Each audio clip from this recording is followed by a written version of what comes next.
Marika Wazadani Hidawa Hundi Kili Dungago Sekuda Bime Sia Amumu Kuke Bione Bione Sia Onibo Sia Amumuriha and then see we have Najal Kabadi Guleza dot the Titana Amezagula Didu Zadotina Badi Tana Dini Lavadi Kabadi Gule Gabadi Amiyada the Tita Mutna Zadom we found the Gali Dunga the Titana the Tia Dugo Lavadi Yashi Nai Zigale Dungaha Kabadi the Tita Mutma Dobi Lupikame so in the Tia to Yanina Amezagula Didu Ama Amyo and Wesadi do next Zadom we found Gali Dungadi Zadom we found Kadi Dina Badi Tana Dini Sidduji Yadu Zadi Dogo Lavadi Yashi Nai Amamyo Mamui Pogame, Soyin Sidduji Yadu Go Yashi Nine Mimyo Mamui Pogame, Soyin Shimi Yadu Yanine Dilo Solo. No? Ewan Boge Obade de Ewan Ido Lay Boge Season Ozadogo Obade de Fibozi E. Ruba Adago, Madafa Shanging, Ganda Kuga, Dibon, Diban, Dinila Abje. Season Oza, Mumugo, Chisire, Pit of Bubian B. Do Abri the Yot, Dabogo, Siranzi, Wedi, Doto Galedunga, the Abri the Yobi, and Mashive. Babogo, Season Ozan, Bizon, Golonya, the Pive, Siran Jamin, Zazi, Wedi, at that Shea E. Be Andre Mumule Dumakin. Season Ozari left Gizone, Be under a Ginshin season Oza Gizon Biro. She means a chain Galabalo at the Shiari. Ewa Abanadi Badagaman Diga, you got down the Liga Hodi, Ewa either laying. Abanadi Badagaman to the Gota Jima, Sean Jin Yom Pide, Gandhi. Diga Yoga Dao, the Liga Shedo, at the Gofisi Daddy, or at the Shizi Daddy Hodi P. Illusion at the Shizine Boguri had to the good Diamalam Diabla. That Jane said that Ligo, you be beyond a baby Malula, lower day, that said that you be beyond a year. Ah, Banadi Badina Wagada in Yami Gudla, Olara Hodi or Lavi. Ah, Banadi Badina, do the good Dale Meside Bogodi. Gadam, Yuzu, Bioton, and the Inyami Gudala and Chadava the Gudo, the Adi Lever, Olaran Jija, Pompio, Miamiado, a Joshi, the Hodi P. Do the Godani, the Bogodi of Duty Gane. Kamu Gudo Gane. Do the go Mata Pene, Shangi needed. Durogon the Uga, Yuzu, Bioton, like the Gudoga. Eddie Ganaku, Shide and Nega. Do the go Matape Shangi needed, Drogon to Uga, Yuzu, Buton lady, a chak Ganidi, a chak Gantragara, do the Tajima, Shangi neck, Gamma, the Chadachak, Kuduga, Alome. Eri Ganidi, Olara, Ije, Pompio, Yamade, a Joe Anidin Side. Diga Yuga Bridandin Zanedo, the Godi. Diga Yuga Bridandin at the Shire Bridandi musical, the Nedon Chise and the Godi, Rana. Paridane music dega at the season hang music that song are determined Gabio, Palare Diganga a Jubi, Diponza and then a Jupiter. No? Eombi Diga you got down the Liga Hodi, Eombi Idoleva Diga you got down the Liga at the season Mugo, she said that be Hodi P. Do the Gomadafa Shangi needed Drogon to Uga, Yuzu Buton like the Gandhi Depot Api at that Shire at that she Mugo, she said that. Bridani Mewa Vania Medwa Diga Yoga Grodi, Bridani Mewa, Bridani Goda Lindo Leve,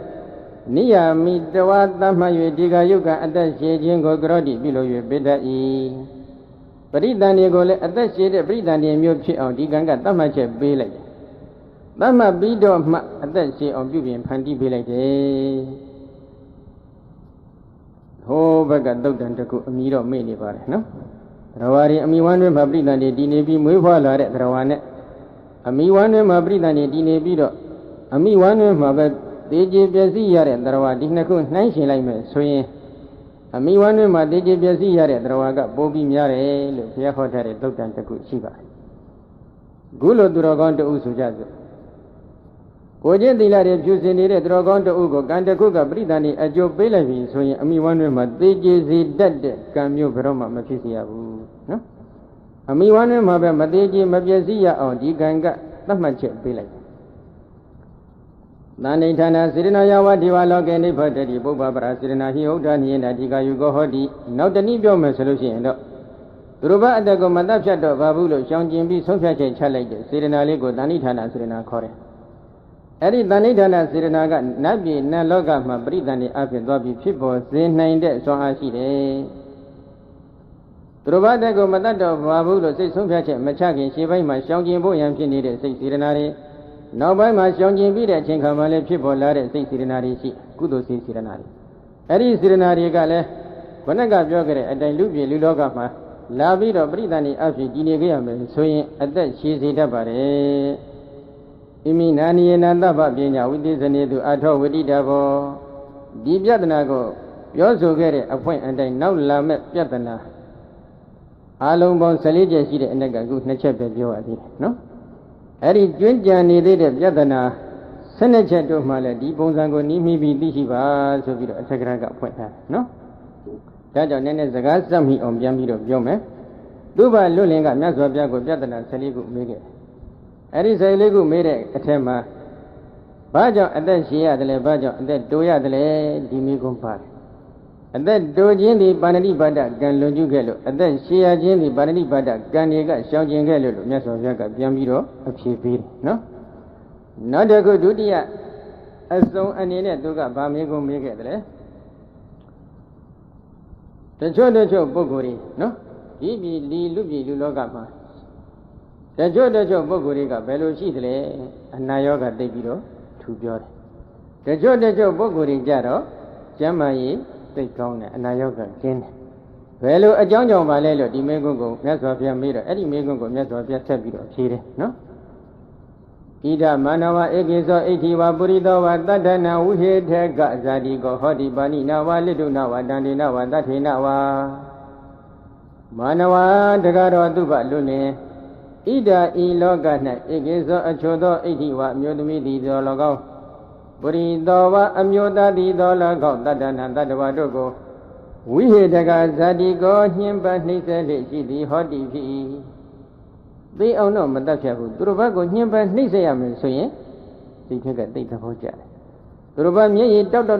သွားအောင်ပြောချလိုက်ရမယ်ဆိုရင်အမတန်ကျဉ်တတ်တယ်ကောမတော်ငါပြောထက်လိုက်တယ်ဟောစိတ်ကသိကျဉ်တတ်သွားတယ်ဟုတ်တယ်မလားဒီလိုပြောလိုက်ရတာကိုစိတ်ထဲမှာအမတန်မကျဉ်တတ်ကြဘူးလားဟိုတကမကြီးရင်းနေတယ်ကျဉ်တတ်ပုံရတယ်နော်ကဲသူကသိပြီးတော့ကျဉ်တတ်တယ်ဒီလိုပြောချလိုက်ရတာနောက်တစ်ခုတတ္တနံတတ္တဝါတို့ကိုဝိဟေတကဇာတိကိုညှဉ်းပန်းနှိမ့်ဆက်တဲ့သဘောညှဉ်းပန်းနှိမ့်ဆက်တတ်တဲ့သဘောရှိသည်ဟောဒီဖြစ်ဘာရင်းနဲ့ညှဉ်းပန်းနှိမ့်ဆက်တယ်လဲပါဏိနာဝလက်ဖြင့်တော်၎င်းလက်ဒုနာဝခဲဖြင့်တော်၎င်းဒန္တိနာဝဒုဖြင့်တော်၎င်းတထေနာဝလက်နှဖြင့်တော်၎င်းဝိဟေတကဇာတိကိုညှဉ်းပန်းနှိမ့်ဆက်လျက်ရှိသည်ဟောဒီဖြစ်အသေးတော့မတတ်ဘူးသူကသရဝရီကိုအမတန်ညှဉ်းပန်းနှိမ့်ဆက်တတ်တယ်လက်နဲ့ချလိုက်ရမလားလွယ်လွယ်လေးပဲခဲနဲ့ပေါက်လိုက်ရမလားဒုံးနဲ့ရိုက်လိုက်ရမလားလက်နဲ့တစ်ခုခုနဲ့ပြစ်ခတ်လိုက်ရမလားစိတ်ထဲမှာသိပြီးတော့ကျဉ်တတ်တယ်နော်သောတေနကမေနဧဝံတမတေနဧဝံတမဒိနေနကာယတဗေဒပရမရဏအပယဒုက္ခေဝိဓိပါဒာနိရိယဥပပစ္စတိသောထိုပုဂ္ဂိုလ်သည်တေနကမေနထိုအကုသိုလ်ကံကြောင့်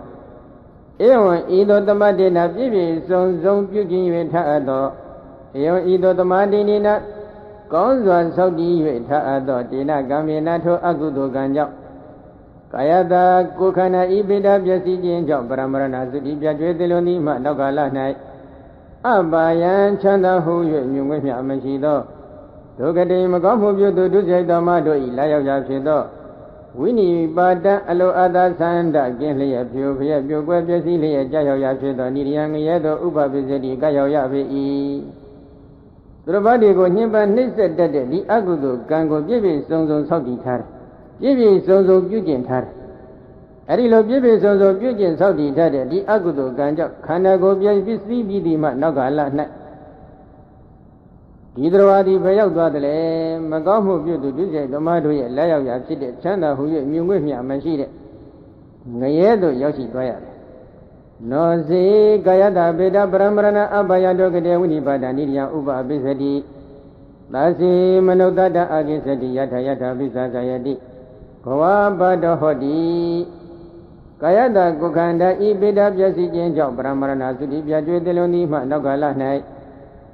အဘယံချမ်းသာဟု၍မြုံဝဲမြမရှိသောဒုက္ကတိမကောင်းမှုပြုတုတိစေဓမ္မတို့ဤလာရောက်ရာဖြစ်သောဝိနိပါဒအလိုအပ်သာသန္တာကင်းလျက်ဖြိုပြည့်ပြုတ်ကွယ်ပျက်စီးလျက်ကြာရောက်ရာဖြစ်သောနိရယံငရဲသောနောစေဥပပိစတိအကယ်၍မကပ်ရောက်ရသည်ဖြစ်냐မနုဿတံလူပြည်လူလောကသို့သစေအာကိစတိအကယ်၍ရောက်ရှိလာခဲ့သည်ဖြစ်냐ယထာယထာအချင်းချင်းဘုံဘဝ၌ပိစ္ဆာဇယတိပရိသန္တိအဖြစ်ဖြစ်ပေါ်၍လာရ၏တထတထထိုထိုပရိသန္တိအဖြစ်ဖြစ်ပေါ်၍လာရဘုံဘဝ၌ဝါထိုထိုပရိသန္တိအဖြစ်ဖြစ်ပေါ်လာရအမျိုးအနွယ်၌ဘောအပါတောအနာယောဂထူပြောသည်ဟောတိဖြစ်ပေ၏သူတို့ဘာတွေကိုညှင်းမနှိမ့်ဆက်တတ်တဲ့ဒီကံကငရဲကိုပို့ဆောင်မပေးခဲ့လို့လူပြည်လူလောကရောက်ရှိခဲ့မယ်ဆိုရင်ဘယ်ကနေလဲဩအမတန်စိတ်ပါလက်ပါလွန်ကျူးနေစေအချိန်ခါမှာဖြစ်ပေါ်တဲ့ကံတွေကိုမဆိုလို့ရှေ့ပိုင်းနောက်ပိုင်းမှာဖြစ်ပေါ်တဲ့ကံသူတို့ဘာတွေကိုမငင်းစေမနှိမ့်ဆက်ခင်မှာဖြစ်ပေါ်နေတဲ့ကံသူတို့ဘာတွေကိုညှင်းဆက်နှိမ့်ဆက်ပြီးတဲ့အခါမှာလည်းပြန်တရိယာလို့ကျေနပ်နေတဲ့အချိန်ခါမှာဖြစ်ပေါ်နေတဲ့ကံကြီးနော်အဲ့ဒီအကုသိုလ်ကံတွေကလူပြည်လူလောကမှာပရိသန္တိအဖြစ်လာပြီးတော့ပရိသန္တိတည်နေတဲ့သရဝါကိုဘာလို့တလဲဘဝပါတောအနာယောဂထူပြောစေတတ်သည်ဟောဒီဖြစ်၏အနာယောဂထူပြောအောင်ပြုလုပ်ပြီးမနေ့ညကပြောခဲ့တဲ့အတိုင်းပဲလူဘကိုရောက်ရှိခြင်းဒီကုသကံကြောင့်ရောက်ရှိလာတယ်အဲ့ဒီကုသကံရဲ့အရှင်အဝါလေးကိုသူကကပ်ပြီးတော့ညှဉ်းပန်းနှိပ်စက်လိုက်တယ်ဒီကုသကံရဲ့အရှင်အဝါလေးကိုကပ်ပြီးတော့ဖြတ်ပေးတယ်ဥပပိလကကံဥပဂါရကကံမယ်နော်ဘောဘာဒတောတဏိကဧသမနာဝပฏิပဒယတိနတတ္တနာဝိဟေတကဇာတိကောဟောတိပါဏိနာဝလိတုနာဝတန္တိနာဝတထေနာဝလက်နဲ့ဖြစ်စေဒုံနဲ့ဖြစ်စေခဲနဲ့ဖြစ်စေလက်နဲ့ပဲဖြစ်စေခဲနဲ့ပဲဖြစ်စေဒုံနဲ့ဖြစ်စေလက်နဲ့တခုခုနဲ့ပဲဖြစ်စေသရဝါတွေကိုညှဉ်းပန်းနှိပ်စက်တတ်တဲ့ဒီကံဒီအနာယောဂထူပြောစေတတ်တဲ့ကံတစ်ခုဖြစ်တယ်ဒီလိုဆိုရင်အနာယောဂကင်းရှင်းခြင်းတဲ့ပုဂ္ဂိုလ်တွေဘာလုပ်ရမလဲနော်ဒီချက်ကလေးကိုမြတ်စွာဘုရားဆက်ဟောထားတယ်ဣဒပါဏမနဝဧကိသောဣတိဝပုရိသောဝတတ္တနာအဝိဟေတကဇာတိကောဟောတိပါဏိနာဝလိတုနာဝတန္တိနာဝတထေနာဝပုဂ္ဂိုလ်တယောက်ကြည့်လိုက်တော့တစ်ဖက်သားတွေကိုလက်နဲ့ပဲဖြစ်စေခဲနဲ့ပဲဖြစ်စေဒုံးနဲ့ပဲဖြစ်စေလက်နဲ့တစ်ခုခုနဲ့ပဲဖြစ်စေဘယ်တော့မှညှဉ်းပန်းနှိပ်စက်လို့မရှိဘူးနော်ညှဉ်းပန်းနှိပ်စက်တတ်တဲ့ညှဉ်းပန်းနှိပ်စက်လိုတဲ့စိတ်နေစိတ်ထားလုံးလုံးမရှိဘူးမရှိတော့ဘာဖြစ်လဲ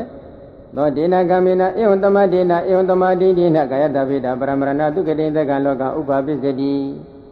ဒီလိုပြည့်ပြည့်စုံစုံဆောက်တည်ထားတဲ့ပြုကျင့်ထားတဲ့လိုက်နာပြုကျင့်နေတဲ့ဒီကံကဒေသီအချမ်းမဲ့နဲ့နတ်ပြည်နတ်လောကကိုရောက်အောင်ပို့ဆောင်ပေးတယ်ဒီသီလကုသိုလ်စေနာပဲနော်နောစေကာယတပေတပရမရဏသုကတိသက္ကလောကဥပပိစ္ဆတိသစေမနုဿတအာကိသတိယထာယထပိစ္ဆာဇယတိအဘဘတောဟောတိအကယ်၍နတ်ပြည်နတ်လောကမရောက်လို့လူပြည်လူလောကရောက်ခဲ့မယ်ဆိုရင်လူပြည်လူလောကမှာပြိတ္တန်နေအဖြစ်တည်နေတဲ့ဒီတော်ရဲ့မန္တန်မှာအဘဘတောဟောတိအနာယောဂတွေကျင်းရှင်းနေတယ်ဘာကြောင့်လဲရဝါတွေကိုညှဉ်းပန်းနှိပ်စက်တတ်တဲ့လုပ်ငန်းရက်ကရှောင်ကျင်ခဲ့တဲ့ကုသိုလ်စေတနာပဲအဘဘာဒတောတဏိကဧသမနာဝပฏิပဒယတိနတတ္တနာအဝိရကဇာတိကောဟောတိပါဏိနာဝလိတုနာဝဒန္တိနာဝတထေနာဝလက်နဲ့ပဲဖြစ်စေခဲနဲ့ပဲဖြစ်စေဒုံနဲ့ပဲဖြစ်စေလက်နဲ့အမျိုးမျိုးနဲ့ပဲဖြစ်စေတရားဝါဒီကိုမညှဉ်းပန်းမနှိပ်စက်ခြင်းဆိုတဲ့ဒီစိတ်နဲ့စိတ်ထားသည်အသက်ရှင်မှုကိုဖြစ်စေတတ်တယ်ဒီလိုဆိုရင်အနာယောဂကင်းရှင်းမှုကိုဖြစ်စေတတ်တယ်ဒီတော့အနာယောဂထူပြောခြင်းရင်တော့ဘာလုပ်ရမလဲသူတို့ဘာတွေကိုမျက်ရည်ကြီးငယ်ကြအောင်ညှဉ်းပန်းနှိပ်စက်ပြီးတော့အကယ်၍အနာယောဂကင်းရှင်းခြင်းနဲ့ဆိုရင်တော့ဘာလုပ်ရမလဲသူတို့ဘာကိုညှဉ်းပန်းနှိပ်စက်လို့တဲ့စိတ်နေစိတ်ထားတွေကိုပြုပြင်ပြောင်းလဲပြီးတော့ပြရမယ်ဒါပြုပြင်ပြောင်းလဲရေးပဲနော်နောက်တစ်ခု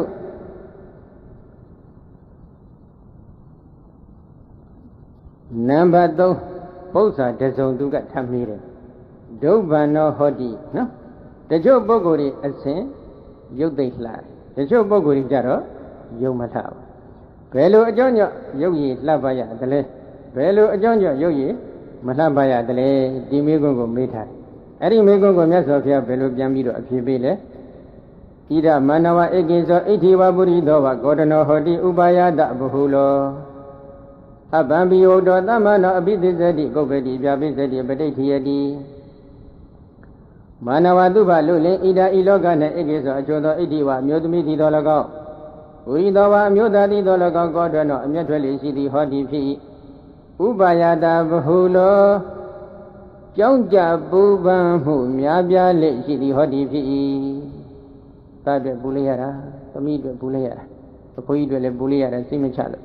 အဖွားကြီးအတွက်ကြတော့လည်းပူလိုက်ရတာစိတ်မချအောင်တစ်ဖက်ကြည့်လိုက်ပြန်တော့လေဂေါရဏဒေါသကသိကြီးတယ်ဒါရင်လားဆိုတော့မဟုတ်ဘူးအဗံပိယတောတပံတော့အပိသစ္စတိကုပ္ပတိပြပိစ္စတိပဋိဋ္ဌိယတိအဗံပိအနည်းငယ်ကိုတော်လည်းပဲဟုတ်တော်ပြောဆိုခဲ့မိသည်တမန်တော်ဖြစ်လက်တော်အပိသစ္စတိကန့်ညီ၍နေတတ်၏ကုပ္ပတိဒေါသကုပ္ပတိစိတ်ဆိုးတတ်၏ပြပိစ္စတိဒေါသဖြင့်ဖောက်ပြန်၍နေ၏ပဋိဋ္ဌိယတိယံညိုဖွဲ့၍နေတတ်၏သူ့ကိုနည်းနည်းလေးတော့သွားမပြောလိုက်နည်းနည်းလေးများပြောလိုက်မိမယ်ဆိုလို့ရှိရင်အပိသစ္စတိငါ့ကိုဒီလိုပြောရအောင်လားဆိုပြီးတော့စိတ်ထဲမှာတနှုတ်နှုတ်ဖြစ်နေတယ်စွဲနေတယ်နည်းနည်းမှမကျင်တတ်ဘူးကုပ္ပတိစိတ်ဆိုးတယ်ဗျာပိစ္စတိစိတ်ဆိုးနေတဲ့ဖောက်ပြန်တဲ့အမှုအရာမျိုးမျိုးကိုပြတယ်ကောင်းမနေတော့ငါချထက်ရပြောင်းမယ်ငါဘာမှတ်လို့လဲဟောဒီပုံစံမျိုးဟုတ်တယ်မလားဒေါသဖြစ်နေတဲ့အမှုအရာတွေကိုပြတယ်နောက်တစ်ခုပါလဲပဋိဋ္ဌိယတိယံညို့ဖွဲ့ထားတယ်ငါကိုဒီလိုပြောရကောင်းလားဆိုပြီးတော့ယံညို့ဖွဲ့ထားတယ်ကောပိသဒောတိသအပိစေယင်းသဘာတုကရောတိကောပိသအမြတ်ကို၎င်းဒောတိသဒေါသကို၎င်းအပိစေယင်းသမကျေနပ်မှုကို၎င်းဘာတုကရောတိထင်ရှားပြုလို့၍ပြတတ်၏စိတ်ဆိုးမှုကိုလည်းထင်ထင်ရှားရှားကြီးကိုဖော်ပြလိုက်တယ်ငါလာထိပဲရမလဲဒီကောင်မငါထိပဲငါကခံမှာလဲငါပြန်ချလိုက်မှာပေါ့ဟုတ်တယ်မလားပြန်ချထည့်လိုက်တာပေါ့ဆိုပြီးတော့မိမိဒေါသဖြစ်နေတာကိုထင်ရှားအောင်ဖော်ပြလိုက်တယ်မိမိရဲ့မကျေနပ်ချက်တွေကိုလည်းထင်ရှားအောင်ဖော်ပြလိုက်တယ်သောဒိနာကမေနဧဝံသမဒိနာဧဝံသမဒိနိနကာယတပိတာပရမရဏအပယတုကေတေဝိနိပါဒာနိရိယဥပပိစတိသောထိုပုဂ္ဂိုလ်သည်ဧဝံဤသို့သမဒိနာပြည့်ပြည့်စုံစုံပြုကျင့်၍ဆောက်တည်၍ပြုကျင့်၍ထအပ်သောဧဝံဤသို့သမဒိနိနပြည့်ပြည့်စုံစုံကောင်းစွာဆောက်တည်၍ထအပ်သောဒိနာကမေနထိုဒေါသနှင့်ရှင်တွဲ၍နေတဲ့အကုသိုလ်ကံကြောင့်ကာယတကိုယ်ခန္ဓာဤဗေဒပျက်စီးခြင်းကြောင့်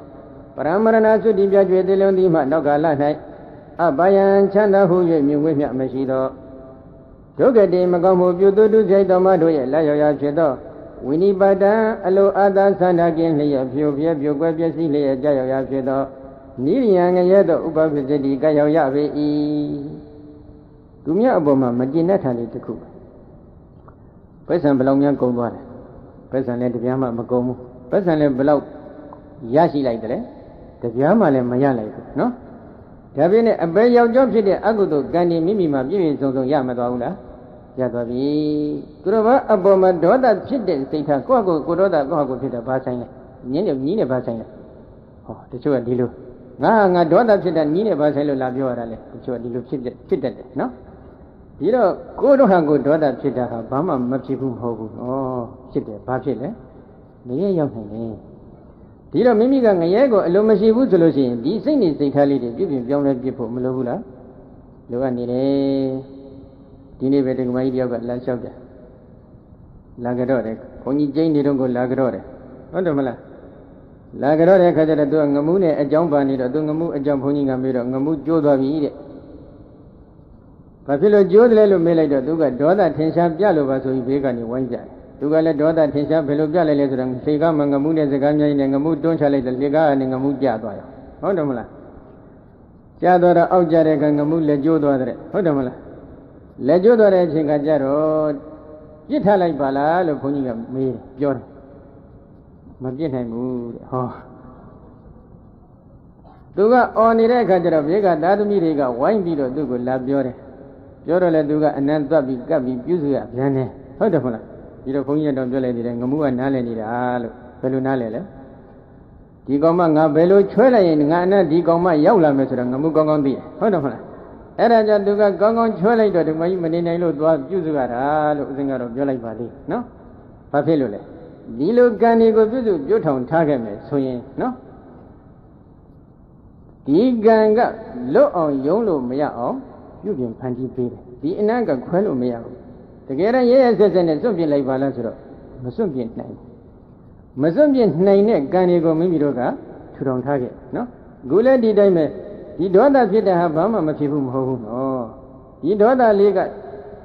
ငရဲကိုရောက်စေနိုင်တဲ့စွမ်းအားရှိဒီလိုဆိုရင်ငရဲကိုအလိုမရှိခဲ့ရင်မိမိတို့ကဒီဒေါသကိုတိုက်ဖြတ်ပြစ်ဖို့မလိုဘူးလားလိုတယ်စိတ်နေစိတ်ထားလေးတွေပြုပြင်ပြောင်းလဲဖို့လိုတယ်နောက်တစ်ခုဒေါသဖြစ်နေတဲ့ပုဂ္ဂိုလ်ကိုကြည့်ပါ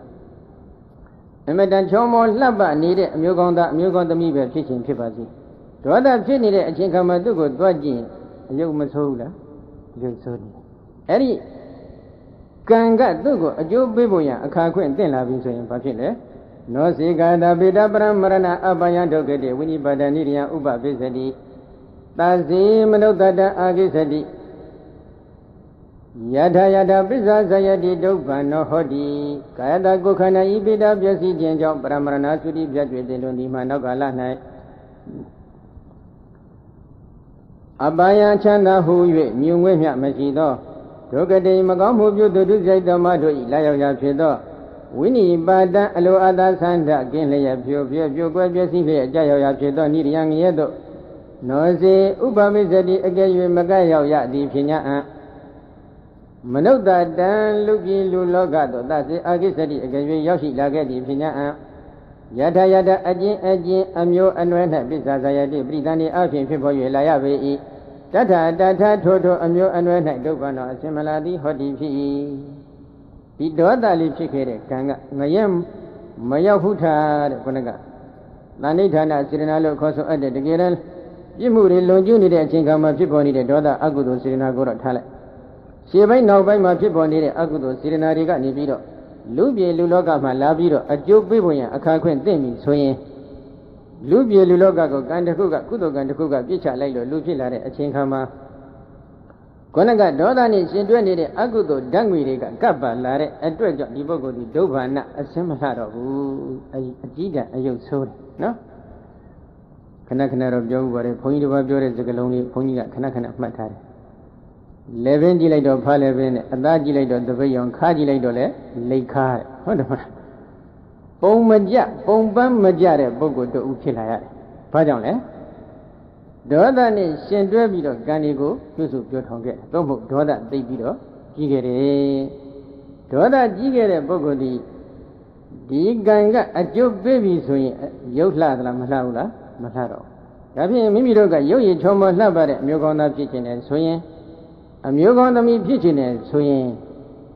ဒေါသကြီးရမလားမကြီးရဘူးလားဒေါသမကြီးရဘူးနော်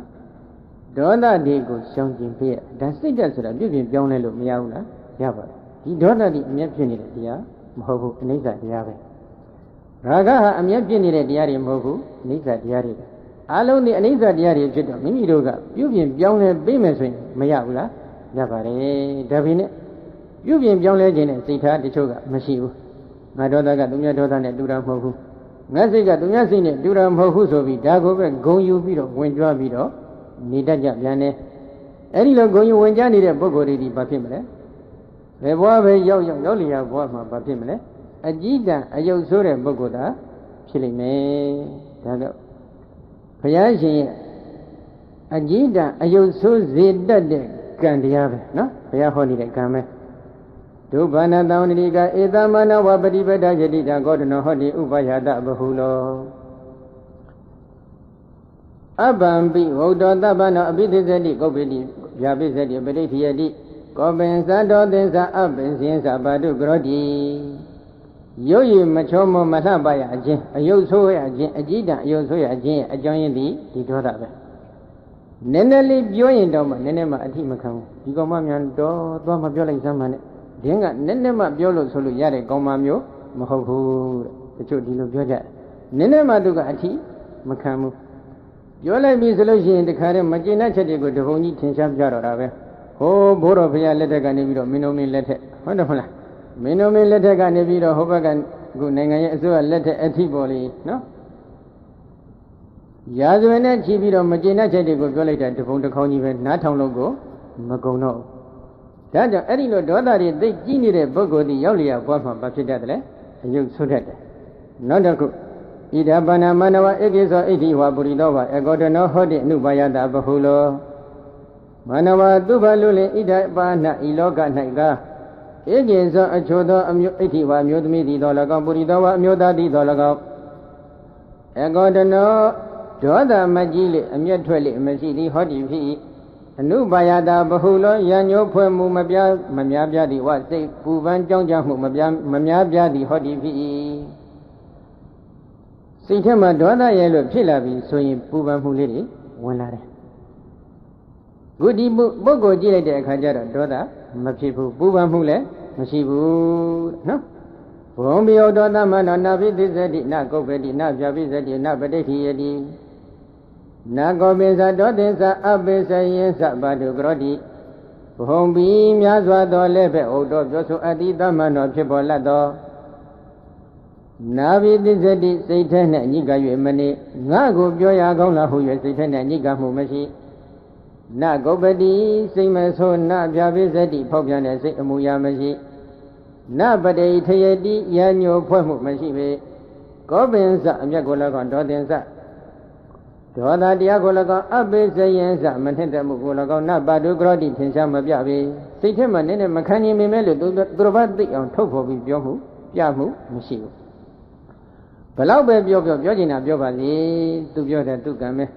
ကိုပြုတာကကိုကံပဲသူပြုတာကသူကံပဲလို့ဒီလိုကံကံရဲ့အကျိုးကိုနှလုံးသွင်းပြီးတော့သူကတော်ကောင်းတရားကိုနှလုံးသွင်းနိုင်တယ်ဒီနေရာမှာအမျက်မထွက်ဘူးဆိုတာကတော့အထူးသဖြင့်ဥဒ္ဒရာအမျိုးကောင်းသမီးတို့ကဲ့သို့မေတ္တာဇံကိုဝင်စားနိုင်တဲ့စိတ်ထားတွေအထွတ်ထိပ်သို့ရောက်နေတဲ့စိတ်ထားမျိုးပဲတစ်ဖက်သားပုဂ္ဂိုလ်ကဘယ်လိုပင်ပြောချင်တာပြောပါစေပြုလုပ်ချင်တာပြုလုပ်ပါစေမိမိကထိုတော်ဘာတွေအပေါ်နဲ့ဖြန့်ကျက်ပြီးတော့မေတ္တာဇံနဲ့ဝင်စားနေနိုင်မယ်ဆိုရင်ထိုမေတ္တာဇံဝင်စားနေတဲ့ပုဂ္ဂိုလ်ရဲ့မျက်နှာအနေထားကိုထိုချိန်ခါမှာကြည်စမ်းကြည့်ပါအယုဆိုးတဲ့ပုဂ္ဂိုလ်ဖြစ်ခြင်းဖြစ်ပါစေနော်မေတ္တာဇံဝင်စားနေတဲ့အချိန်ခါမှာတဏှိတဖုံအဖြစ်ကြည့်ရှုလို့အမတန်ကောင်းနေတဲ့အမျိုးကောင်းသားအမျိုးကောင်းသမီးဖြစ်နေတတ်ပါတယ်ကံတွေကိုထူထောင်ခြင်းအချိန်ခါတုန်းကတစ်ဖက်သားအပေါ်မှာအမတန်ကြီးမားတဲ့မေတ္တာကရုဏာဓာတ်တွေနဲ့ထူထောင်နေတဲ့ကံဖြည့်ခြင်းကြောင့်ဒီကံကအကျိုးပေးတဲ့အချိန်ခါမှာဘာဖြစ်မလဲသောတိနာကံမေနာဧဝံသမတေနာဧဝံသမဒိနေနာကာယတဗေဒပရမရဏသုကတေသကလောကဥပပစ္စတိ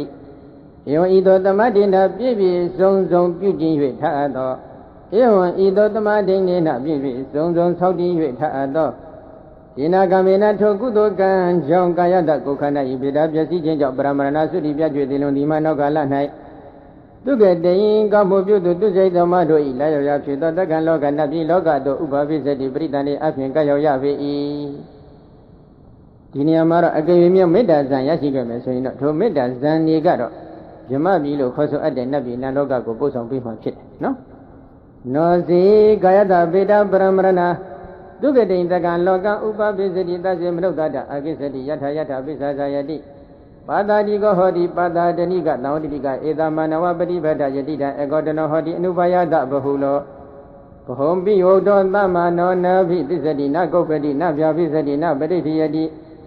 နကောပိသတောသင်္စအပိစယံစပါတုကရောတိမာနဝတကရောသူပလူလင်ကာယတကိုခန္ဓာဤပိဋကပျက်စီးခြင်းကြောင့်ပရမရဏသုတိပြကျွေးတိလွန်သည်မှနောက်ကလ၌သူကတိန်ကောင်းမှုပြုသူသူဆိုင်တော်မတို့ရဲ့လာရရာဖြစ်သောသက္ကံလောကနတ်ပြည်လောကတို့နောစေဥပပိစ္ဆတိအကရေမကတ်ရောက်ရသည်ဖြစ်냐အံနတ်ပြည်မရောက်ဘူးထားဒီမေတ္တာဇန်ဤရဲ့စွမ်းအားကြောင့်မြမပြည်မရောက်ဘူးပဲဒါနော်သာစီမနုဿတအာကိစ္စတိသစီအကရေမနုဿတလူပြည်လောကလူလောကတို့အာကိစ္စတိအကရေသစီအာကိစ္စတိအကရေရောက်လာသည်ဖြစ်냐အံမေတ္တာဇံရဲ့ရှေ့ပိုင်းမှာဖြစ်ပေါ်နေတဲ့မေတ္တာဇံပွားနေတဲ့ကုသိုလ်စိတ်စေတနာတွေလည်းရှိတယ်နော်ကာမဝဆရကုသိုလ်စိတ်စေတနာတွေမေတ္တာဇံကိုပွားများပြီးတဲ့နောက်ပိုင်းမှာတရားရီအပေါ်နဲ့ထားရှိတဲ့မေတ္တာနဲ့ရှင်းနေတဲ့ကုသိုလ်ကာမဝဆရကုသိုလ်စိတ်စေတနာတွေရှိတယ်အဲဒီစိတ်စေတနာတွေကလူပြေလူလောကကိုရောက်အောင်ပို့ဆောင်ပေးနိုင်တဲ့စွမ်းအားရှိတယ် မေတ္တာဇန်ဒီကတော့မြမပြည်ကိုရောက်အောင်ပို့ဆောင်ပေးနိုင်တယ်အကယ်၍မြမပြည်ကိုမရောက်ဘူးထားလူပြည်လူလောကကိုပြန်ပြီးတော့ရောက်ရှိလာခဲ့မယ်ဆိုရင်ဘာဖြစ်မလဲယထာယထာအကျဉ်းအမျိုးအနွယ်၌ပိစ္ဆာဇာယတိပရိသန္တိအဖြစ်ဖြစ်ပေါ်လာရ၏တထထိုအမျိုးအနွယ်၌ဘာသာတိကောကြည်ညိုပွဲရှိသည်ဟောတိဖြစ်၏ဘာသာတိကတောင်းတိကဧသမနဝပฏิပရာယတိတံဧကောတနောဟောတိအနုဘယတာဘဟုလောဘုံပိယတောသမနောနာပိသိစတိနဂုပ္ပတိနဖြာပိစတိနပရိပိယတိနဂောပိသဒောသင်္စအပိစင်္စပါတုကရောတိဒါကတော့သူ့ဘလွတ်လင်ကြီးညိုပဲဂုံကိုဆောင်းနိုင်တဲ့ဥပရိတံပတ္တိရုပ်ရည်နဲ့ပြည့်စုံခြင်းသည်ဒါဟာ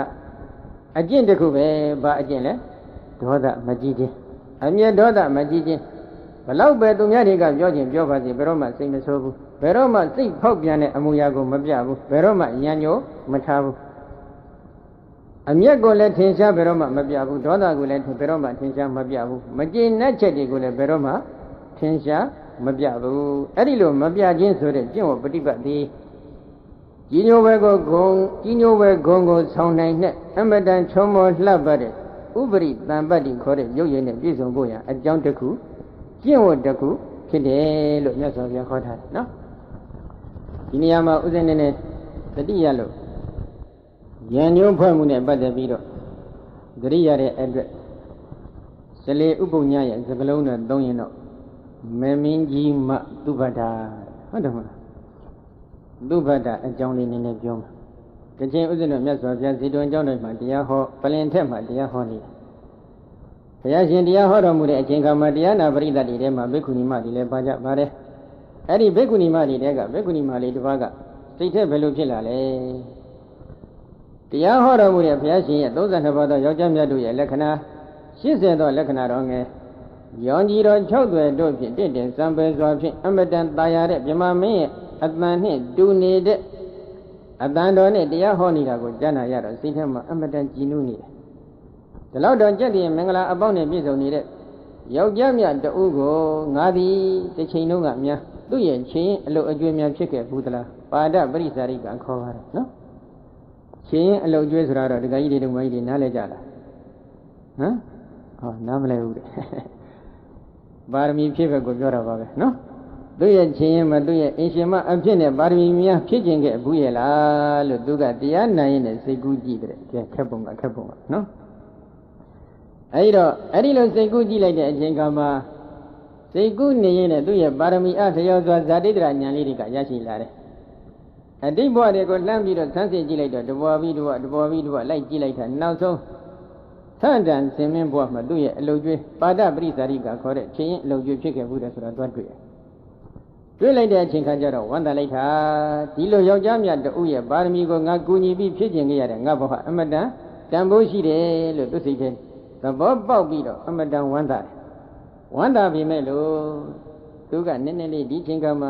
တရားကလည်းတော်တော်လေးရင်ညောင်းလာပြီနဲ့ထူပါတယ်နော်ရင်ညောင်းလာတော့သူကနည်းနည်းစဉ်းစားတယ်သာမပါရာပြောတာနော်ဒီကမာကြီးတွေကိုဥစဉ်စောင်းပြောတာတော့မဟုတ်ဘူးကြိုပြီးတော့နည်းနည်းသတိပေးထားရတယ်ကဲသာမဘယ်လိုပါလဲပါဒပရိဇာရိကာနာမတာမိကာနာဟိတိဇာတယအပကပါဒပရိဇာရိကာနာမခြေရင်အလုအကျွဲ့အမျိုးသမီးတို့မြည်ဒီကတာမိကာနာအင်ရှင်ယောက်ျားတို့ဤဟိတိဇာတယအကျိုးစီးပွားကိုလွတ်လန်းတောင့်တတဲ့ဣဇာတိယတတ်တို့သည်ကအပကနေပါလှကုန်၏ခြေရင်အလုအကျွဲ့အမျိုးသမီးတို့ဆိုတာအင်ရှင်ယောက်ျားရဲ့အကျိုးစီးပွားကိုလွတ်လန်းတောင့်တနေတဲ့ဣဇာတိယတတ်ကသိနေတယ်ဟုတ်သလားမဟုတ်သလားကိုယ့်ကိုစဉ်းစားနော်အဟိတေဇာတိယဝဘဟုတရာအဟိတေဇာတိယဝအကျိုးစီးပွားကိုမလိုလားမတောင့်တတဲ့စိတ်ထားဣဇာတိယရှိနေတဲ့ပုဂ္ဂိုလ်တို့ကအတန်းနဲ့ဘုဒ္ဓရာအလွန်များလှကုန်၏မရှိဘူးလို့ပြောတာမဟုတ်ဘူးနော်အင်းရှင်ယောက်ျားတို့ရဲ့အကျိုးစီးပွားကိုမလိုလားမတောင့်တတဲ့ဣဇာတိယဓာတ်ခံရှိနေတဲ့ပုဂ္ဂိုလ်တွေကသိများတယ်ဟိတိဇာတိယအနုကောအဟံဣမတပုရိသတဟောတိအဟိတိဇာတိယဣမတပုရိသတဤယောက်ျားမြတ်ဤဟိတိဇာတိယအကျိုးစီးပွားကိုလောလာတောင့်တတဲ့ဣဇာတိယဓာတ်ခံရှိ၍နေတဲ့ပုဂ္ဂိုလ်သည်အဟံငါသည်ဣမတပုရိသတဤယောက်ျားမြတ်ဤဟိတိဇာတိယအကျိုးစီးပွားကိုလောလာတောင့်တတဲ့ဣဇာတိယဓာတ်ခံရှိနေတဲ့အ အမျိုးကောင်းသမီးသည်ဟောသည်နှုခေါ်ဖြစ်ခဲ့လေသလောအဟိတိဇာတရားအကျိုးစီးပွားကိုမလိုလားမတောင့်တတဲ့ဣဇာတရားဓာတ်ခံရှိနေတဲ့အမျိုးသမီးသည်ဟောသည်နှုခေါ်ဖြစ်လေသလောဒီအရှင်ယောက်ျားရဲ့အကျိုးစီးပွားကိုလိုလားတောင့်တတဲ့အမျိုးကောင်းသမီးပဲဖြစ်ခဲ့လေသလားအကျိုးစီးပွားကိုမလိုလားမတောင့်တတဲ့အမျိုးကောင်းသမီးပဲဖြစ်ခဲ့လေသလားလို့သူကဆင့်တက်ပြီးတော့စဉ်းစားတယ်အဲ့ဒီစဉ်းစားကဝင်နေကြည့်လိုက်ရင်တော့သူကတော်တော်လေးတော့ပါရမီရင်ကြောင်းနေပြီလို့ယူဆရပါတယ်နော်အဲ့ဒီလိုစဉ်းစားလိုက်တဲ့အချိန်ခါကျတော့ဘာအဖြစ်ထွက်လာလဲအဟိတိဇာတိအားတဲ့အင်းရှင်ယောက်ျားရဲ့အကျိုးစီးပွားကိုလိုလားတောင့်တနေတဲ့ဣဇာတိယဓာတ်ကံမရှိတဲ့အမျိုးသမီးဖြစ်ခဲ့တယ်ဆိုတာသူတွေ့ရတွေ့လိုက်တဲ့အချိန်ခါကျတော့မှအဲ့ဒီမှာဘာဖြစ်တယ်လဲရှိုက်ကြီးတငင်တရားပွဲထဲမှာငိုပြီးတော့ချလိုက်ပါလေရောဟာဘာဖြစ်ကြတယ်ဘာဖြစ်ကြတယ်ဖြစ်ကြောအဲ့ဒီခါကျတော့မှတရားဝဲပရိသတ်တရားနာပရိသတ်တွေငြိမ်သွားအောင်မြတ်စွာဘုရားကဒီဆရံဆင်းမင်းဇတ်ကိုဟောပြရတယ်နော်အဲ့ဒီတော့ဆရံဆင်းမင်းဇတ်မှာအတူချုပ်ပြောလိုက်တဲ့အခါကျတော့သူကမပြောဘလောက်တဲ့အကြောင်းအရာလေးတစ်ခုနဲ့ဘုရားလောင်းအပေါ်မှာရံညှိုးဖွဲ့ခဲ့ခုနကပြောချင်တာနော်ပဋိဋ္ဌိယတိတဲ့စိတ်ဓာတ်ကရံညှိုးဖွဲ့တာရံညှိုးဖွဲ့တယ်ဆိုတာကစိတ်ထဲမှာတွန့်ဆုတ်ဖြစ်နေတယ်ဘာတွန့်ဆုတ်တာတော်သမန်ဒီကောင်မအကြောင်းမပြောစမ်းနဲ့ငါဒီကောင်မအကြောင်းဒီကောင်မနဲ့ငါမျက်နှာချင်းဆိုင်ရမှာကိုကစိတ်ထဲမှာအပတန်ဝင်လေးတယ်ရင်းကောင်ကမျက်နှာချင်းမဆိုင်ရင်ဘူးဟောမျက်နှာချင်းမဆိုင်ခြင်းနဲ့စိတ်ထားသည်သူနဲ့မျက်နှာချင်းဆိုင်လို့တဲ့စိတ်ဓာတ်ကလည်းနောက်ကိုတွန့်ဆုတ်သွားတာမလွဲမကြောင်တော့လို့တွေ့ရတော့မျက်နှာကရှောင်ထွဲပလိုက်ဒါတွန့်ဆုတ်နေတဲ့စိတ်ဓာတ်ဒါကိုပဲရံညှိုးဖွဲ့ထားတယ်လို့ဘာသာပြန်ထားတယ်နော်အဲ့တော့သူကဘာရံညှိုးဖွဲ့တယ်ဆိုတော့မပြောဘလောက်တဲ့အကြောင်းအရာလေးတစ်ခုကိုကြည့်ပြီးတော့ရံညှိုးဖွဲ့ဘယ်လိုမပြောပြတော့တဲ့အကြောင်းအရာလဲဆိုတော့တစ်ချိန်မှာဆန္ဒဆင်မင်းတို့နေတဲ့နေရာပတ်ဝန်းကျင်မှာအမတန်သားရတဲ့တောတောင်တွေကိုတော့စာကဖွဲ့ထားပါတယ်ဒီနေရာမှာပြောလို့ရင်ကတော့အင်းင်းတော်ကြီးတစ်ခုလည်းရှိတယ်သူတို့နေရာဝန်းကျင်ကိုဝိုင်းထားတဲ့အင်းင်းတော်ကြီးရှိတော့ဒီနေ့မှာအင်းင်းပင်တွေကပင်လုံးကျွပွင့်နေကြပြီဆိုတဲ့သတင်းကောင်းတစ်ခုကြားရတော့ဆန္ဒဆင်မင်းအမှုရှိနေတဲ့ရှစ်သောင်းသောဆင်တွေကဒီအင်းင်းတော်မှာတော့ပြီးတော့ပြောပါကြဥယျာဉ်ကစားကြတယ်အဲ့ဒီလိုပြောပါတဲ့အချိန်ခါမှာမေမင်းကြီးမှသုလသုဘတာကတစ်ဖက်မေမင်းကြီးမှမဟာသုဘတာကတစ်ဖက်ပေါ့သူ့မှာမိဖုရားကနှစ်ဦးရှိနေတယ်သုလသုဘတာကဘယ်ဘက်ကနေတယ်လဲဆိုတော့လေးအထက်ဘက်ကလေးတင်ခေါ်လားနော်မဟာသုဘတာကလေးအောက်ကလေးကြီးဘက်ကနေတယ်အဲ့ဒီတော့လေးညာဘက်ကနေနေတဲ့လေရင်ဘက်ကနေနေတဲ့သုလသုဘတာကတစ်ဖက်လေအောက်ကနေနေတဲ့မဟာသုဘတာကတစ်ဖက်နှစ်ဖက်ရှိတဲ့အ내ကအင်းညမန်းတွေကိုနှမောင်းနဲ့လှမ်းဆွတ်ပြီးတော့မျိုးရုပ်ပျော်ပါကြတဲ့အပိုင်းမှာဟိုစင်ကသစ်ပင်တိုးလိုက်ဒီစင်ကသစ်ပင်တိုးလိုက်စသဖြင့်သစ်ပင်နေအင်းညမင်းနေလဲတိုးခွေမိတော့6တွေ့နေတဲ့တချို့တင်ကိုင်းကြီးတွေအငင်းကကြလာတယ်6တွေ့နေတဲ့အင်းကြီးရွက်တွေကလည်းကျွေးကြလာတယ်အဲဒီလိုကျွေးကြလာတဲ့အချိန်ကမှလေအထက်မှာနေနေတဲ့သုလသုဘတာရဲ့ကိုယ်ဘောကိုအဲ့ဒီတေကိုင်းကြောင့်အနည်းငယ်နဲ့တရွက်တွေကကြားတယ်။ဒါပြင်နဲ့စရံသမင်းကလည်းနည်းနည်းလေးမျက်နှာလိုက်တယ်လို့တော့မယူဆနဲ့နော်။ဒါတဲ့ပါတာပြောတာ။စရံသမင်းကလည်းသူကအင်းညင်းပန်းနေကိုနှမောင်းနဲ့စုခုပြီးတော့မဟာသုဘတာရဲ့ကြောဘကိုဖြန့်ကျဲပြီးချလိုက်တယ်။အဲ့ဒီမှာသူကညံညိုးပွက်တယ်။ကြည်သားငါအပေါ်တော့တေကိုင်းကြောင့်တရွက်တွေချွေချတယ်။သူဘတာအပေါ်ကြတော့အင်းညင်းပန်းပွင့်နေကိုချွေချတယ်ဆိုပြီးညံညိုးတစ်ချက်ဖွဲ့လိုက်ဒါနဲ့မပြီးသေးဘူးနောက်တစ်ခါမလုပ်တယ်လေနောက်တစ်ခါအဲ့ဒီတို့အိုင်ထဲမှာရေကစားကြပြန်တယ်အိုင်ထဲမှာရေကစားနေစဉ်အချိန်ခါမှာဒီအိုင်ကအမတန်ထူးဆန်းနေတဲ့ဗြဟ္မာဂျပန်ကြီးပွင့်လန်းတဲ့အိုင်ကြီးတစ်ခုဖြစ်တော့အဲ့ဒီအိုင်ထဲမှာအမတန်ရဝရီရဲ့စိတ်နှလုံးကိုသိမ့်ကျုံယုတ်ကေနိုင်တဲ့စွမ်းအားရှိတဲ့အလွန်တင့်တယ်နေတဲ့ဗြဟ္မာဂျပန်ကြီးတစ်ခုကိုရှင်တကောင်ကစုခိုးပြီးတော့စရံဆင်မင်းကိုလာဆက်တာတယ်အဲဒီလိုဆက်တာလိုက်တဲ့အချိန်ကမှလည်းစရံဆင်မင်းကဒီအမတန်လှပနေတဲ့ဘရုံမာဂျပန်ကြီးကိုမဟာတုပ္ပဒါကိုလှမ်းပြီးတော့ကမ်းလိုက်တယ်ဝုံမုံတွေကိုစုပ်ယူပြီးတော့နော်မဟာတုပ္ပဒါကိုပဲပေးလိုက်တော့ငါတော့မပေးဘူးကြည်သားဒင်းတော့သူကပေးတယ်ဟောရံညှိုးဖွဲ့လိုက်ဘယ်လောက်မြန်ကြီးကြတယ်ကြည်သားသိပြီးတော့မကြီးကြဘူးအဲ့ဒီလိုရံညှိုးဖွဲ့လိုက်တဲ့အချိန်ခါမှာဘာဖြစ်လာတယ်အကြောင်းတစ်ခုရှိတယ်သူတို့ကသရဏဇင်မဲ့ဥဆောင်နေတဲ့ဒီအစဉ်အပေါင်းကရှင်ပိစိကဗုဒ္ဓ900ကိုမကြာခဏဝကြည်ဝန်းကပြုစုနေတဲ့တ ဒါနဝတ္တပြုနေတဲ့ဆင်းသူတော်ကောင်းတွေဖြစ်ကြပါတယ်အဲ့ဒါဒီနေ့မှာစရဆင်မင်းဥဆောင်နေတဲ့ဆင်အပေါင်းကရှင်ပိစိကဗုဒ္ဓ900တို့အားတည်တည်ကြီးငယ်တို့ဖြင့်ပူဇော်ကြော့နေတဲ့ပွဲမှာမင်းကြီးမှဒီသုလသုဘာဒကလည်းသူရရှိလာတဲ့တည်တည်ကြီးငယ်တွေကိုရှင်ပိစိကဗုဒ္ဓအားဆက်ကလှူဒန်းတယ်ရှင်ပိစိကဗုဒ္ဓတွေကိုဆက်ကလှူဒန်းပြီးတော့သူကဘာလုပ်တယ်လဲပကြီးကားလေးတစ်ချက်သူကရေးဆွဲဟောလာပြီနော်ဘယ်လိုရေးဆွဲလဲဗန္တိဣတောသဝိတဝမတ္တရာဇကုလေနိဗ္ဗတိတဝသုဘဒာနာမရာဇကိညာဟုတ်တော်ဝယပတ္တဗာရဏိရိညောအကမေတိဘဝံပတ္တဝတတ္တပိယမနာပါသူတောင်းတဲ့ဆုလေးနော်ဗန္တိအရှင်မြတ်တို့ဘုရားဣတောဤစင်ဘဝမှသဝိတဝသုတိကတိရှိသောမတ္တရာဇကုလေမတ္တရိမင်းမျိုး၌နိဗ္ဗတိတဝဖြစ်ခဲ့ရ၍သုဘဒာနာမသုဘဒာအမည်ရှိသောရာဇကိညာမင်းသမီးသည်ဟုတ်တော်ဝဖြစ်ရ၍ဝယပတ္တအရွယ်တော်ရောက်ခဲ့သည်ရှိသောဗာရဏိတိရညောဗာရတိမင်းဤအကမဟေတိဘာဝံအကမဟေတိမိဖုရားကြီးရဲ့ဘဝသို့ပတ္တဝရောက်ရှိရသည်ဖြစ်၍တတထောဗာရဏိတိရှင်ဘရင်ဤပိယချင်းမြန်တို့အပ်တဲ့မနာပါစိန်လုံးကိုတိုးပါစေအပ်တဲ့အမျိုးသမီးသည်ဘဝေယံဖြစ်ရပါလို့ဤရေးဆွဲလိုက်တဲ့ပကြီးကားတစ်ချက်ဒီစင်ဘွားကနေသုတည်ပြီးတဲ့အချိန်ခါမှာမတ္တရိမင်းမျိုးမှာလူသွားပြီးတော့ဖြစ်ပြစေ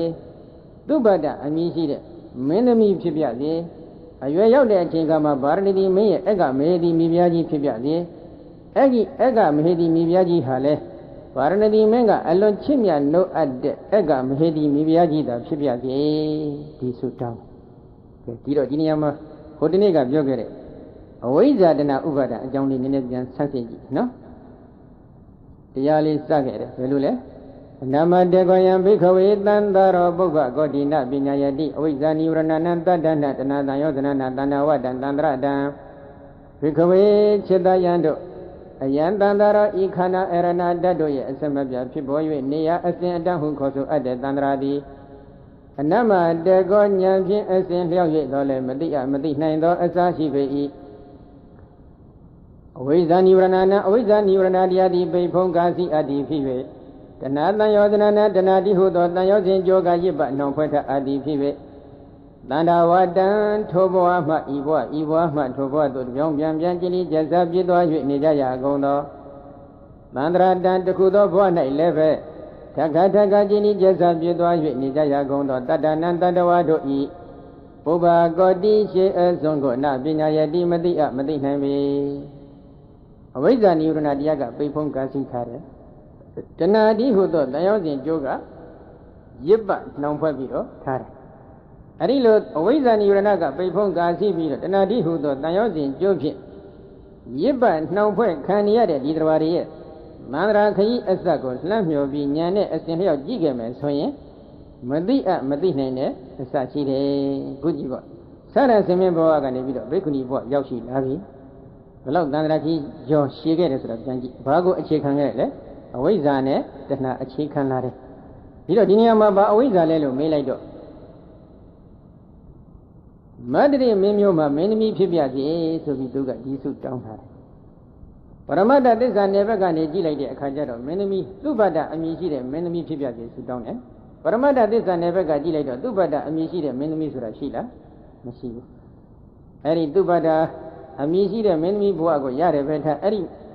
မင်းသမီးဘဝကိုဖမ်းပြီးဓာတိပါဆက်ပြီးယုံနာခွဲနိုင်ရင်သူကယုတ်တရားအစုဘုံနန္တရားအစုဘုံနေပဲယုတ်တရားအစုဘုံနန္တရားအစုဘုံလို့မသိပဲသုဘဒ္ဒအမည်ရှိတဲ့မင်းသမီးလို့အတိမှားနေတဲ့သဘောကဘာလဲအဝိဇ္ဇာအဲ့ဒီသုဘဒ္ဒအမင်းသမီးဘဝကိုလှမ်းပြီးတွေ့တတ်မဲ့တဲ့သဘောလေးကတဏှာစိတ်ကပ်ပြီးဇွဲနေတဲ့သဘောက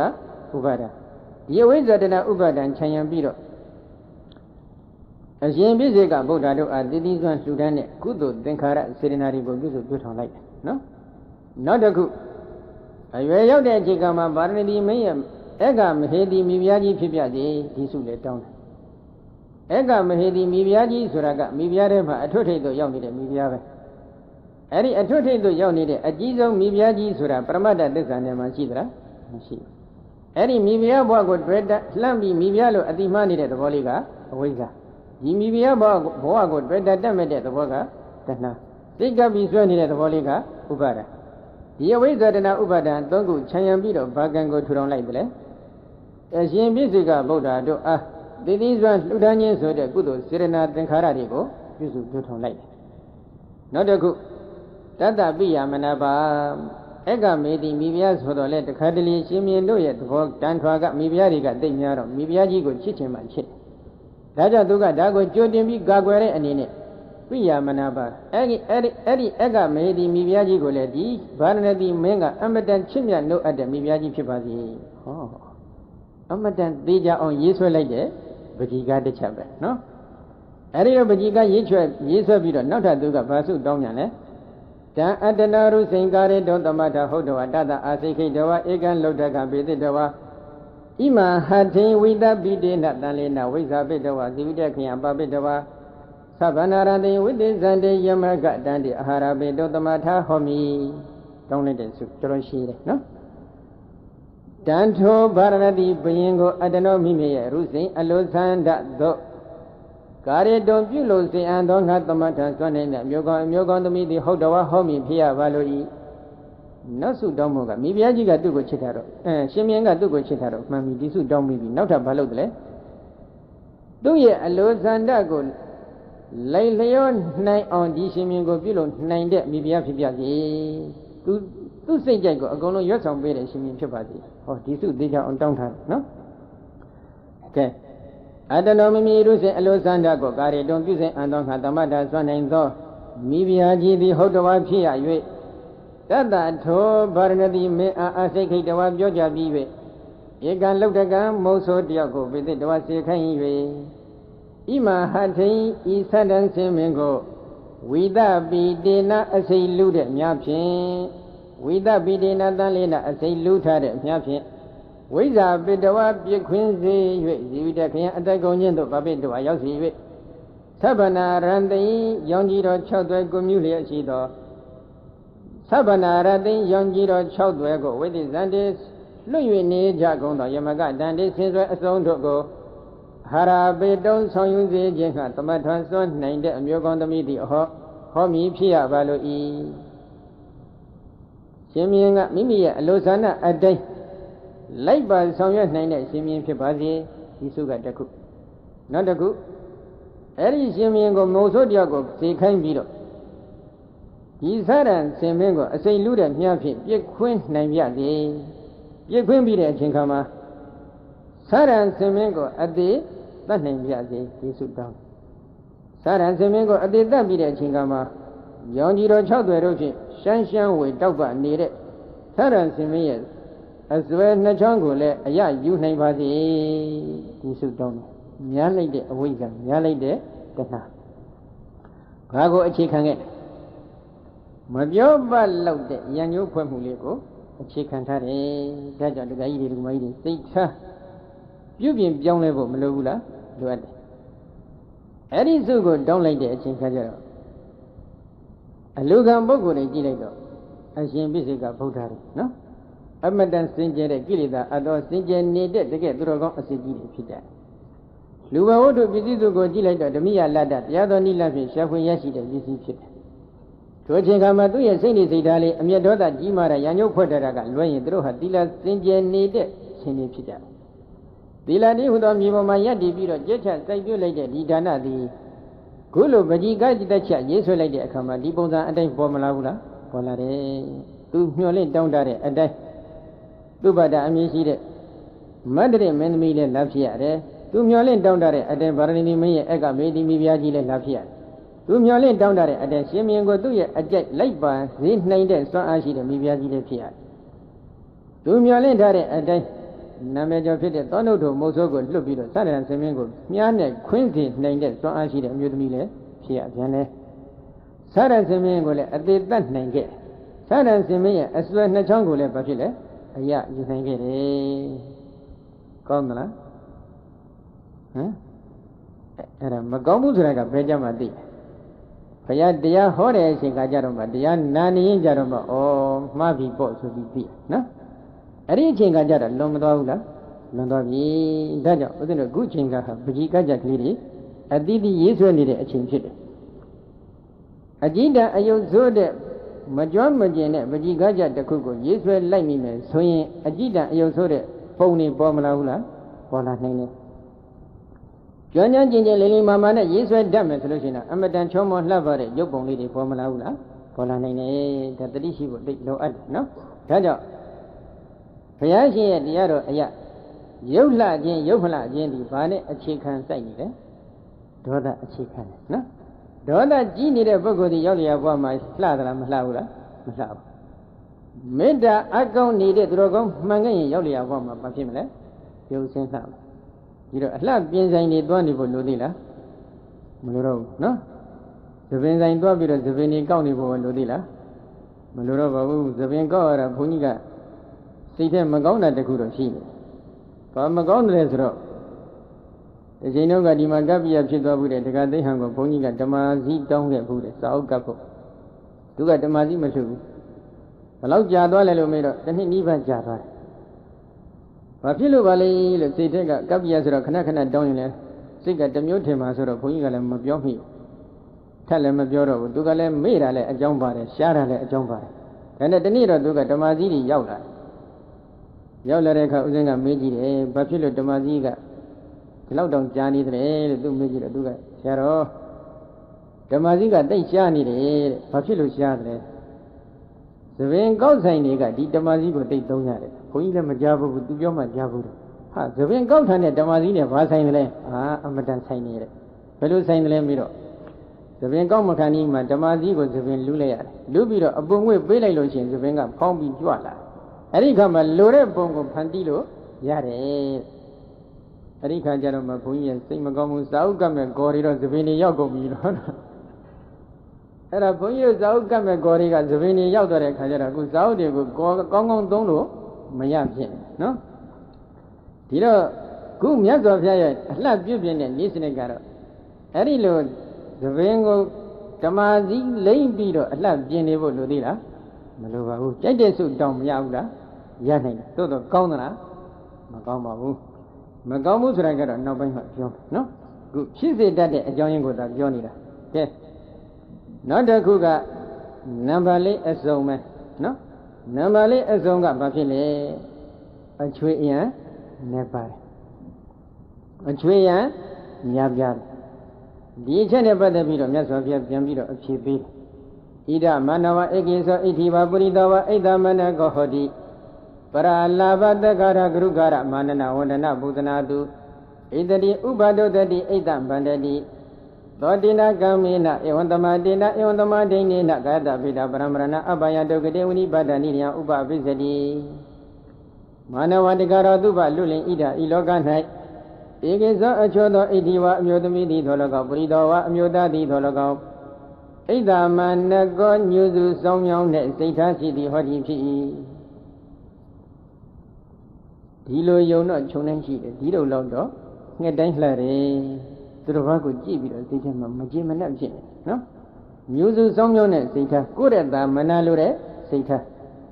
Do you yega, go you did, Dani in a Debbie Gilo, meow. Do me alone, go me alone, Dani and Swing at Debbie Gilo, meow.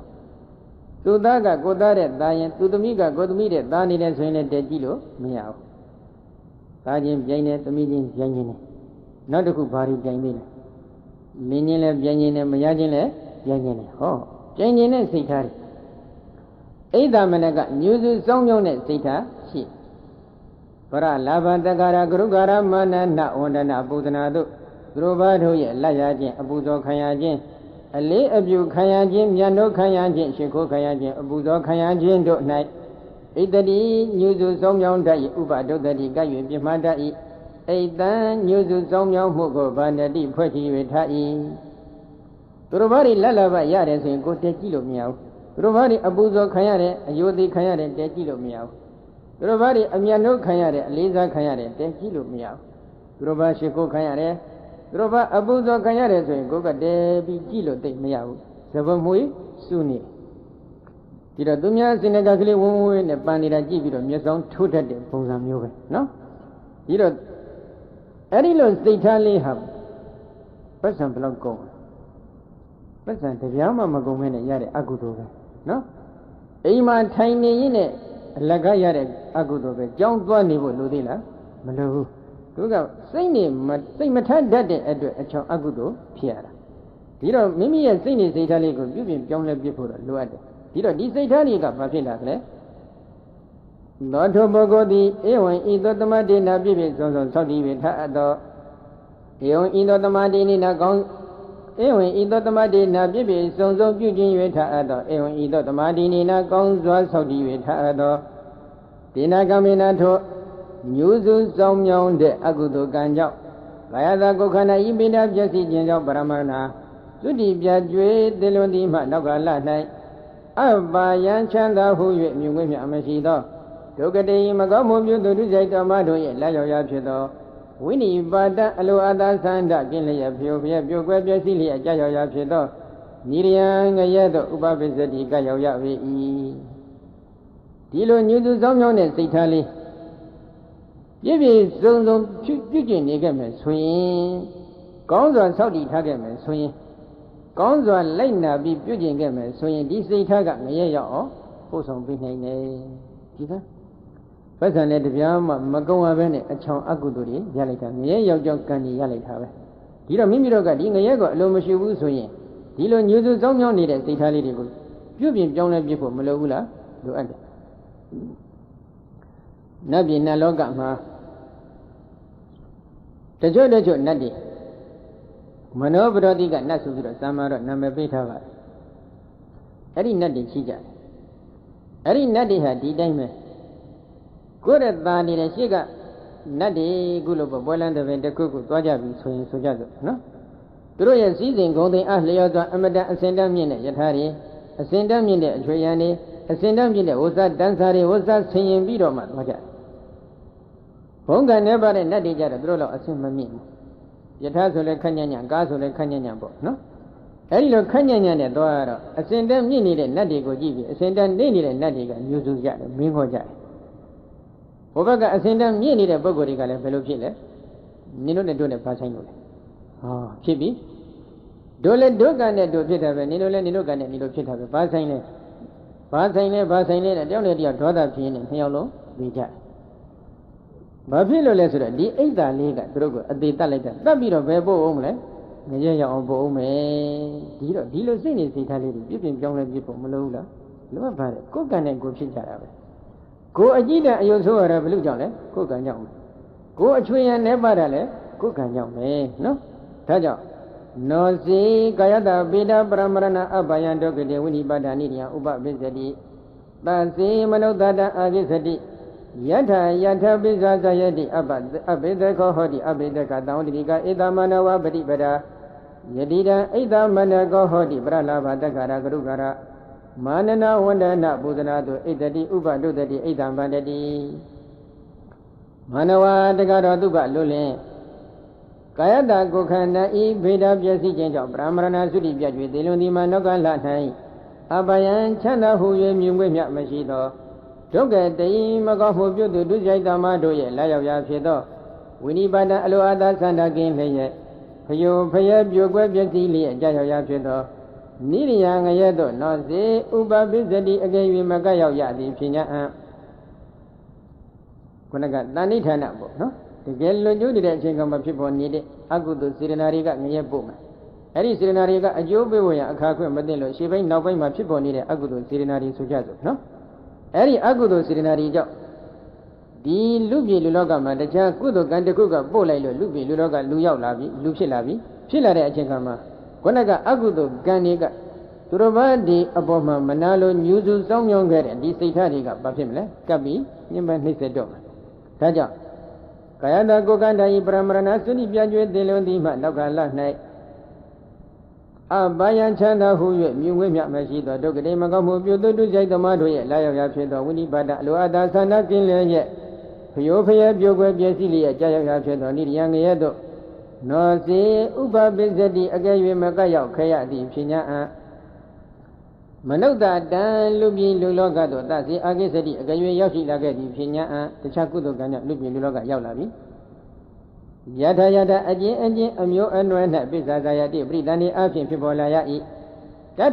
ထထိုအမျိုးအနွယ်၌ အဘိသေခောနေပါသောအချွေရန်ရှိသည်ဟောတိဖြစ်ပေ၏အချွေရန်နေပါတဲ့အနမ်းမှာကတ်ချင်တဲ့ပုဂ္ဂိုလ်တယောက်မှမရှိဘူးမတော်တဆမလွဲမရှောင်သာလို့အိမ်အောင်လောကရောက်ရှိတော့သာသမီမထွန်းကားခြင်းမို့ဆွေမျိုးသားချင်းတွေကအနမ်းမှာလာပြီးနေခြင်းတဲ့စိတ်ထားမရှိဘူးအနမ်းမှာကပ်ပြီးခြံရမဲ့ပုဂ္ဂိုလ်တူမှမရှိဘူးဘာကိုအခြေခံခဲ့လဲသူတို့ဘာတို့ရဲ့လိုက်ရမှုအယိုဒီခံရမှုဥက္ကံနေပါရခြင်းဒီဘာအခြေခံလဲမျိုးစုစောင်းမြောင်းတဲ့စိတ်ထားကိုအခြေခံတယ်အချွေရန်နေပါရခြင်းဒီဘာကိုအခြေခံလဲမျိုးစုစောင်းမြောင်းနေတဲ့စိတ်ထားကိုအခြေခံတယ်နော်ဒါဟာဒီမျိုးစုစောင်းမြောင်းတဲ့စိတ်ထားကိုမွေးမြူခြင်းဒီအချွေရန်နေပါစေတတ်တဲ့ကျင့်ဝတ်ကိုကျင့်နေခြင်းပဲဖြစ်တယ်နောက်တစ်ခုကြောင်းမြဣဒပါဏမနဝဧကိသောဣတိဝပုရိသောဝအနိတမနကောဟောတိအနိတမနကောဟောတိပရလဘတက္ကရကရုကရမန္နဝန္ဒနာပုဒနာတုနဣတတိနာဥပဒုတတိနာဣဒမန္တတိသောတိနာကမိနာဧဝံသမတေနဧဝံသမတေနာကာယတာပိတာပရမဏသုကတိတက္ကံလောကံဥပပိစတိနောက်တစ်ခုတချို့အမျိုးသားတွေတချို့အမျိုးသမီးတွေရှိကြတယ်မျိုးစုစောင်းမြောင်းနေတဲ့စိတ်ထားမရှိဘူးကံကိုနှလုံးသွင်းတတ်တဲ့သဘောရှိတယ်သူလည်းသူကံကြောင့်ဘုံကံကြီးမရတယ်အချွေရန်များရတယ်ငါလည်းငါကံကြောင့်အချွေရန်နေပါရတယ်များပြရတယ်ဒီလိုကံကံအကျိုးကိုနှလုံးသွင်းတယ်အဲ့ဒီလိုနှလုံးသွင်းပြီးတော့သူတို့ဘာတို့ရဲ့လာရမှုသူတို့ဘာတို့ရဲ့အလေးစားခံရမှုအမြန်တို့ခံရမှုအပူဇော်ခံရမှုဆိုတဲ့ဒီလုံငန်းရတွေမှာမျိုးစုစောင်းမြောင်းနေတဲ့စိတ်ထားဘယ်တော့မှမရှိဘူးနော်အဲ့ဒီလိုပြည့်ပြည့်စုံစုံဆောက်တည်ပြီးပြုကျင့်လိုက်တဲ့ဒီကံကြောင့်နတ်ပြည်လောကရောက်နိုင်တယ်ပတ်စံဘယ်နှပြားကုန်လဲတပြားမှမကုန်စိတ်တက်ပြုပြင်ပြောင်းလိုက်တဲ့အတွက်ဘဝအစဉ်တန်းနေမြင့်မသွားဘူးလားမြင့်သွားတယ်သူတော်ဘာတွေအပေါ်နဲ့ညှို့စုစောင်းမြောင်းတဲ့စိတ်ဓာတ်နည်းနည်းမှမရှိဘူးအကယ်၍